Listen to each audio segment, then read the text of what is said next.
Hello दोस्तों, कैसे हो। मैं विजय सिंह एक बार फिर आपके सामने। और सॉरी, जल्द ही मैं बोर्ड पे आपकी क्लासें लूँगा, आपको बीच में नहीं छोड़ूंगा। हम ऐसी तैयारी करेंगे कि एग्जामिनर कैसा भी पेपर बनाए अपने लिए, कोई टफ या हार्ड नहीं है। हमें सिर्फ एक चीज़ कंटिन्यूटी रखनी है। दूसरी चीज़, क्वेश्चन कैसे कहाँ से आ सकता है, किस तरह से उस क्वेश्चन को हैंडल करना है, वो तरीका मैं बताऊंगा आपको कि क्वेश्चन को कैसे सॉल्व करें और कैसे अभी पढ़ाई कैसे करें। इसके बारे में मैं एक अलग से वीडियो बना के बताऊंगा। थोड़ा हिंट दे, आप पैराग्राफ को मत पढ़ो। अभी जैसे मैं अभी अभी आपको बताऊंगा, जब मैं अभी क्लास ले रहा हूँ तो उसमें आपको एक बताऊंगा कि मैंने शॉर्ट में कैसे उस चीज़ को, उसी पैराग्राफ को शॉर्ट ऐसा किया है कि उसमें जो पैराग्राफ में था वो पूरी चीज़ या पूरी विषय वस्तु टुकड़ों में आ गई। अब चाहे उसको पैराग्राफ बना दो चाहे टुकड़ों में बना दो, याद दोनों ही करने। जो इजी वे होगा, हम उस रास्ते पे चलेंगे जहां आपको जल्दी से जल्दी तैयार हो और एग्ज़ाम में आपकी परफॉर्मेंस अच्छी हो।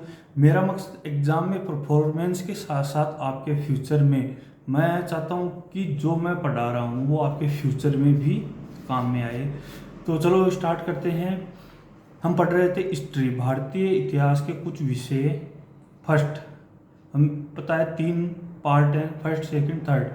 तो हम फर्स्ट पढ़ रहे थे, पहला चैप्टर हड़प्पा सभ्यता हमने पढ़ लिया। दूसरा राजा, नगर और किसान, आरंभिक राज्य और अर्थव्यवस्था, कब से कब तक का, 600 ईसा पूर्व से लेकर 600 ईस्वी तक। तो दोस्तों कल हमने मौर्य काल पढ़ा। मौर्य काल के बाद में मौर्य काल महत्वपूर्ण क्यों है ये भी हमने देख लिया, और मौर्य काल का पतन भी हो गया। उसके बाद में एक नवीन सिद्धांत आया राजधर्म का। दक्षिण में मौर्य साम्राज्य के बाद में, या मौर्य साम्राज्य का विस्तार पूरी तरह दक्षिण में नहीं था, तो वहाँ कुछ चेर, चोल, पांड्यान ऐसे सरदार यानी कि छोटे जो सामंत थे, उस प्रकार वहाँ पर वो अपने पैर जमा रहे थे। तो उनमें एक अपने क्वेश्चन बन सकता है, यानी कि जो एक मैंने वर्ड बताया था तेलिकम, तेलमिकम, तेलमिकम, यानी कि तमिलनाडु, आंध्र प्रदेश और केरल का कुछ हिस्सा। इस वर्ड को ध्यान रखना। फिर मैंने सरदार और सरदारी के बारे में आपको बताया था, तो उसमें भी मैंने पॉइंट निकाले थे कि सरदार शक्तिशाली होता था। ये लाइन है। अब आप देखना कैसे इस पैराग्राफ में से हम पॉइंट निकालते हैं। दूसरा हमने निकाला पद। पद पद था, ये आनुवांशिक भी हो सकता था और नहीं भी। फिर है समर्थक। अब उस सरदार या सरदार के समर्थक कौन थे, तो उसके समर्थक उनके खानदान के लोग थे। फिर सरदार के कार्य, कार्य में हमने कार्य शब्द निकाला। फिर उसके 3 कार्य थे। एक तो अनुष्ठानिक, यानी कि अनुष्ठानों का संचालन करना, युद्ध का नेतृत्व करना और विवादों में मध्यस्थता करना। ये मैन सरदार के कार्य थे। भेंट, फिर एक पॉइंट निकाला हमने, भेंट। भेंट क्या थी, वही था जो उनके समर्थक या जो उनके अधीन थे वो उनको भेंट देते थे। राजा उसे कर कहते थे, सरदार उसे भेंट कहते थे। और सेना, जब इनके पास अपनी कोई स्थायी सेना नहीं होती थी। तो इस तरह अपने हमें पॉइंट निकाल के फिर चलना है, तो सब कुछ इजी रहेगा। फिर हमने कल देखा था एक सिद्धांत, देवीय राजा का सिद्धांत। देवीय राजा का सिद्धांत क्या है, क्योंकि अधिकांश राजाओं ने देवी देवताओं से अपना कनेक्शन जोड़ के ये सिद्ध करने की कोशिश की कि वो देवताओं का प्रतिनिधि है या देवपुत्र है। तो ये अवधारणा हमने उस समय दो, सातवान और शक के बारे में बताया था, इन दोनों का विवरण।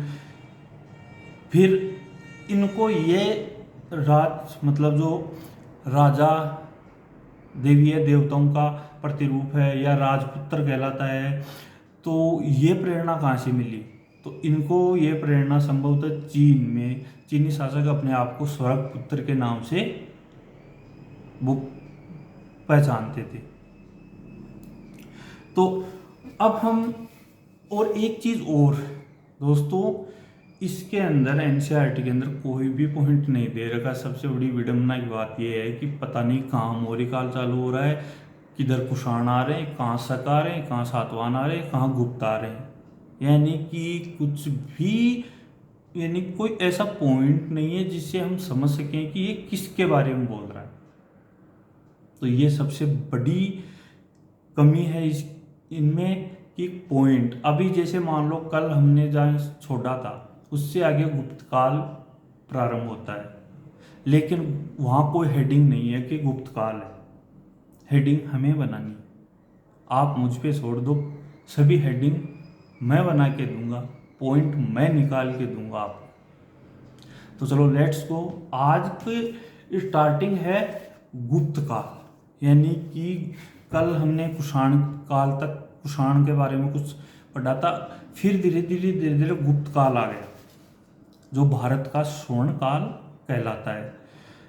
तो इसकी जो डेट है कि कब से कब तक रहा, तो ये 34 शताब्दी ईस्वी में, यानी कि 34 शताब्दी ईस्वी, ईसा पूर्व नहीं, ईस्वी में गुप्त साम्राज्य स्थापित हुआ। इसके साथ कई बड़े साम्राज्य और स्थापित हुए, जैसे दक्षिण में चेर, चोल, पांड्या ये हुए, इनके साक्ष्य प्राप्त होते हैं। यानी कि गुप्त काल के साथ साथ और भी कई साम्राज्यों के में साक्ष्य मिलते हैं। और जो सम्राट था वो किन पर निर्भर था? सामंतों पे। तो पहला पॉइंट यह है कि जो सम्राट था वो किन पे अधीन था? सामंतों पे। अब हम सामंतों के बारे में देखते हैं दो चार पॉइंट, क्योंकि बुक में तो पैराग्राफ दे रखा है। निर्वाह के लिए स्थानीय संसाधनों पर द्वारा इनका निर्वाह होता था सामंतों, जिनके नियंत्रण में भूमि भी शामिल थी। मतलब सामंतों के नियंत्रण में भूमि शामिल थी और वे शासकों का आदर करते थे, सैनिक सहायता भी करते थे। यानी कि जो सामंत था वो राजा को कर देता था, राजा का आदर करता था, उन्हें सैनिक सहायता भी प्रदान करता था।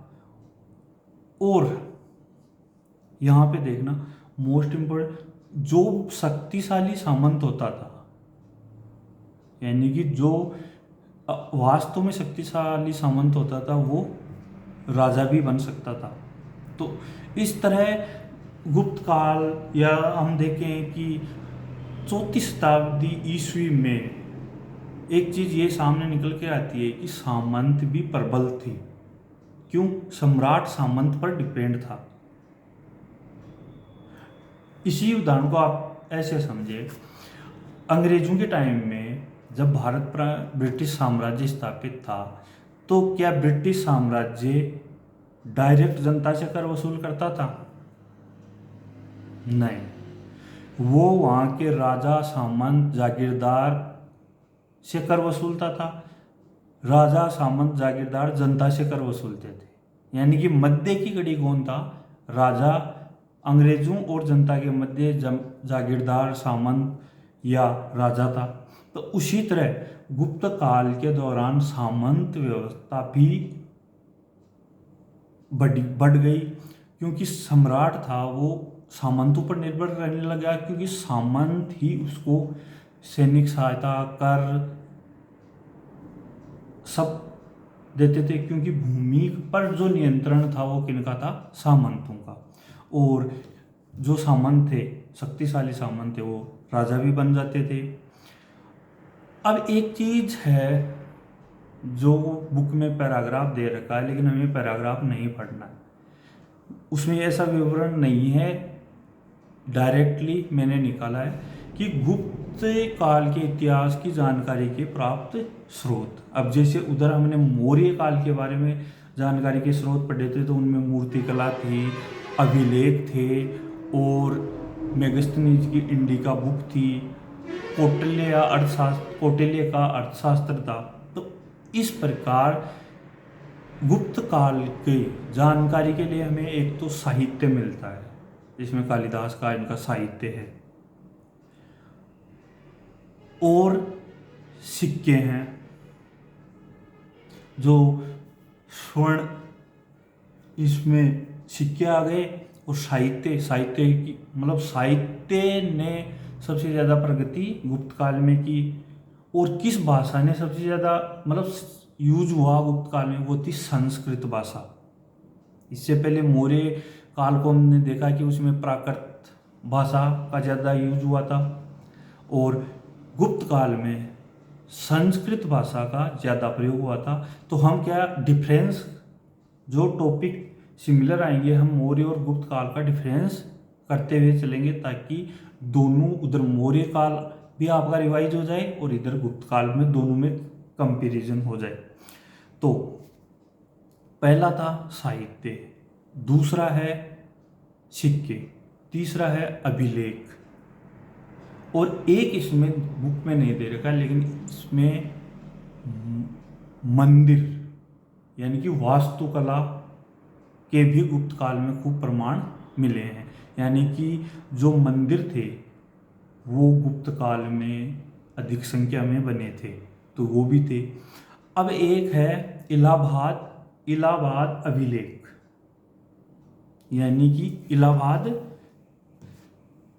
अभिलेख। उससे पहले हम देखते हैं कि इस गुप्त काल के बारे में कई कवियों द्वारा रचित रचनाएं भी हमें प्राप्त, वो भी एक साक्ष्य के रूप में है। क्यों?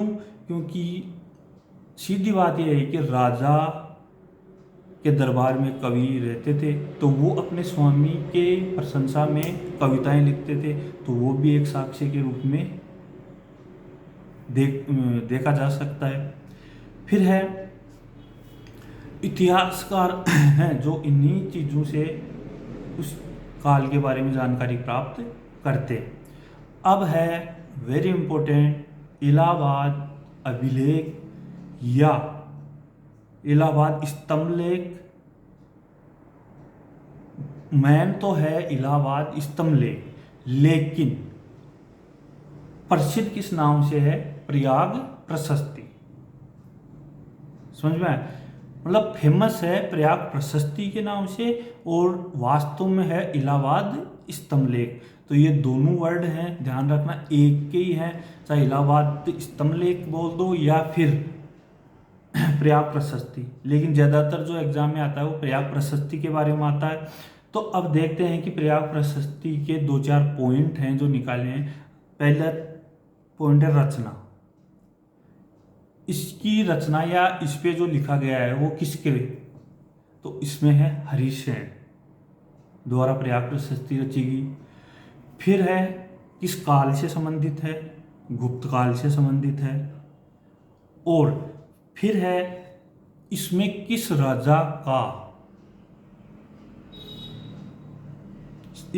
राजा के बारे में सर्वाधिक जानकारी प्राप्त होती है? तो वह है समुद्रगुप्त। और इसकी भाषा संस्कृत।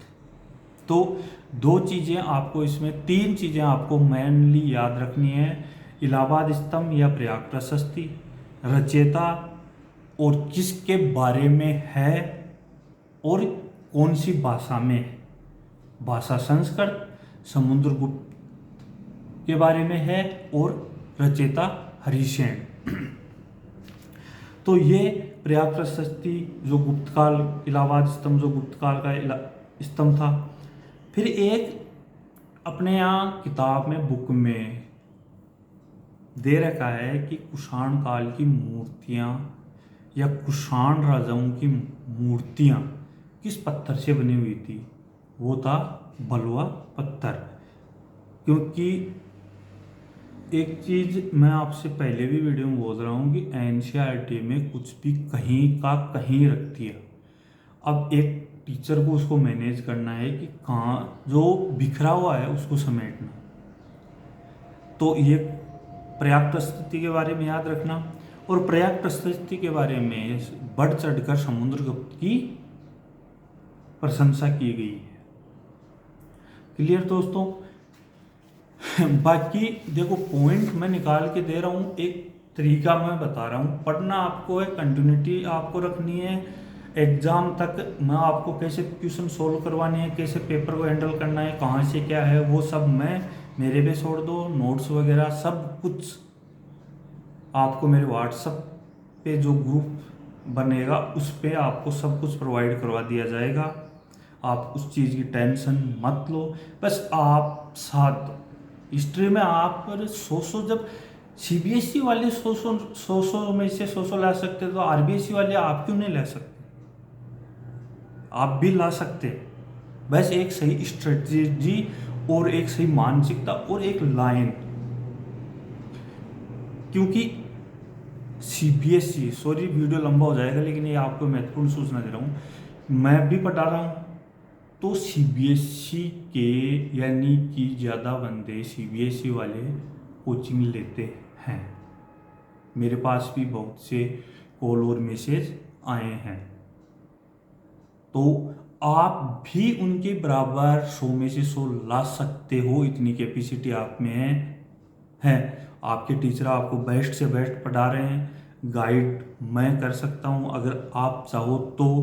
और नोट्स वगैरह हैं, किस तरह से लिखना है, वो सारी प्रैक्टिस मैं करवाऊंगा। अब एक छोटा सा टॉपिक और समझ लेते हैं, वीडियो लंबा हो जाएगा। सुदर्शन झील। अब इसमें बुक में दे रखा है होड़ मथोड़ करके सुदर्शन झील। तो अब एक सुदर्शन झील, पहली चीज मैंने अशोक के अभिलेख पढ़ाए थे तो उस समय सुदर्शन झील के बारे में मैंने डिटेल से बताया था। 3 राजाओं से संबंधित है और 2 राजाओं ने इसकी मरम्मत करवाई थी। तो देखते हैं कि गिरनार पहाड़ी पे, जूनागढ़ गिरनार पहाड़ी कहाँ पे है? गुजरात में। तो जैसे मैंने, आप ऐसे करो, जैसे ऊपर हेडिंग लिख ली सुदर्शन, या इसमें तो ये दे रखा है गुजरात की सुदर्शन झील, तो हेडिंग लिख ली। उसके नीचे एरो लगाते हुए पॉइंटों को नोट करो। पहला पॉइंट है कहाँ पे स्थित है, तो ये गिरनार पहाड़ी जूनागढ़। दूसरा है ज्ञान, या इसके बारे में पता किससे चलता है, यानी कि क्या स्रोत है इसके बारे में जानकारी के। तो 2वीं शताब्दी का एक पाषाण अभिलेख मिलता है। तो स्रोत क्या हो गया? 2वीं शताब्दी ईस्वी का संस्कृत भाषा में एक पाषाण मिलता है। इसमें किसकी जानकारी होती है? शक शासक रुद्र दमन की। तो पहला पॉइंट तो ये ध्यान रखना कि जो पाषाण अभिलेख प्राप्त हुआ है उसमें किस शासक की जानकारी प्राप्त होती है, वो है रुद्र दमन, शक शासक। फिर है मरम्मत। फिर हम जैसे पहला कहाँ पे है स्थिति, फिर जानकारी के स्रोत, और फिर इसमें इंपॉर्टेंट है इसकी मरम्मत। तो इसकी मरम्मत शक शासक रुद्रदमन ने कराई थी। कोई तूफान की वजह से ये टूट गई थी, तो शक शासक रुद्रदमन ने इसकी मरम्मत करवाई। अपने राजकोष से करवाई थी, जनता से कर नहीं लिया था। फिर एक पाषाण खंड का अभिलेख 5वीं सदी का भी प्राप्त होता है इसमें, जिसमें गुप्त शासक ने भी सुदर्शन झील का पुनर्निर्माण या मरम्मत करवाई थी। तो अब इसके बारे में 2 शासक हैं, तो रुद्रदमन और शायद गुप्त काल में इसमें दे नहीं रखा, लेकिन स्कंदगुप्त, इन्होंने सुदर्शन झील की मरम्मत करवाई। और इसका निर्माण किसने करवाया? तो मौर्य काल में एक स्थानीय राज्यपाल ने इसका निर्माण करवाया था। यानी कि जो उस टाइम में प्रांतों में राज्यपाल या गवर्नर नियुक्त कर रखे थे मौर्य साम्राज्य में, तो उन्हीं में से एक राज्यपाल ने इसका निर्माण करवाया था।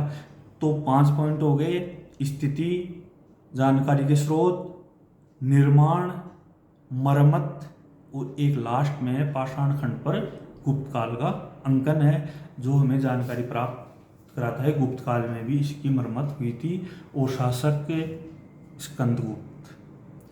दोस्तों, ये इतना ही। वीडियो लंबा है, आप शायद बोरिंग महसूस हो, लेकिन सत्य को पहचानो। क्योंकि देख, किताब में देख एक भी पॉइंट नहीं दे रखा जिससे आप खुल के तैयारी कर सको या आपके खुल के समझ में आए, क्योंकि पॉइंट बहुत कम है। पॉइंट निकाले हैं मैं, और छोटे छोटे पॉइंट निकाले। इन छोटे छोटे पॉइंटों से ही हम निबंधात्मक क्वेश्चन की ओर जाएंगे। तो आप साथ बने रहिए। लाइक, अच्छा लगे तो लाइक करना, और आप अगर कहोगे तो मैं स्पीड बढ़ा दूंगा। स्पीड, लेकिन मैं अभी स्पीड इसलिए नहीं कि जो पढ़े वो वहीं पे क्लियर हो जाए, आप में भी कॉन्फिडेंस आ जाए और आप किससे कम नहीं हो। हम CBSE वालों से भी ज़्यादा नंबर लेके आएंगे, बस सही मेथड पर चलना है। ओके, धन्यवाद। कल फिर मुलाकात होगी। Thank you. आपका कोई क्वेश्चन, कमेंट? हाँ, एक चीज़ ये है कि आप इस बात की फिक्र ना करें कि नोट्स या क्वेश्चन पेपर, जैसे मॉडल क्वेश्चन पेपर, वो मेरी जिम्मेदारी है। कब देना है, क्या करना है, वो सब मैं प्रोवाइड करवाऊँगा। मेरे व्हाट्सएप ग्रुप पर PDF सेंड कर दूंगा जैसे ही चैप्टर ख़त्म होगा, या फिर जो पढ़ाया है उसको तुरंत मैं कर दूंगा जैसे आपको उचित लगे। तो आज वीडियो थोड़ा लंबा है, कल से हम 15-15 मिनट के ही बनाएंगे टॉपिक लेके। ओके, धन्यवाद। अपनी तैयारी में लगे रहो, और मुकाबला CBSE वालों से करना है। Okay, bye.